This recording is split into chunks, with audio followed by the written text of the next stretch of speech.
Hello there, welcome to DMT Highway. Don't forget to subscribe for your daily dose. Let's trip. This is my first time posting onto this Reddit, and I wanted to share some stories from my family and things we've seen and experienced living on the Navajo reservation. The first experience one of my family members had was when my auntie, who was an EMT responder at the time, got a call about a body a couple of miles out of Pine in Arizona.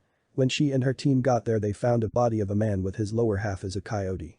The incident, I believe, was talked about on KTNN and the Navajo Times. After the incident, my auntie had to have a ceremony performed on her and everything. Pine is where my family was raised, and we have so many other experiences there. My grandpa is a well-known medicine man and has a lot of skinwalkers at his neck due to all he does for the good. We had them come into our home, bang on our home, and run across our path while driving, all of that. My grandpa, who's a medicine man, would travel the Navajo reservation with my late grandma and conduct ceremonies for families that were struggling and had problems with skinwalkers. So about 20 years ago, my grandma and grandpa were approached by a married couple who were seeing skinwalkers and hearing them around their home frequently. So my grandpa, grandma and auntie drove to Tuba City, Arizona to conduct the ceremony.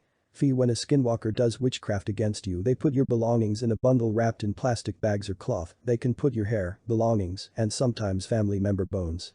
Anyways, the married couple had been through a lot within 3 years, from their newborn dying in birth and losing jobs and having a lot of things go bad in their lives. So my grandpa conducted the ceremony in their home and said that someone is praying against them, and there is a bundle located a couple of miles out of Tuba City. So they drove out into the hills around Tuba City at night and had to walk about a mile into the desert into a cave. When they walked into the cave, there were bones of all sizes with the smell of rotten meat looming the air. The cave was pretty small, but went for a good 30 feet, they said. My grandpa pointed towards a small corner in the cave and said there. In the corner was an old dirty red toolbox. The husband of the couple recognized it as one of his, and he thought someone had stolen it a while back.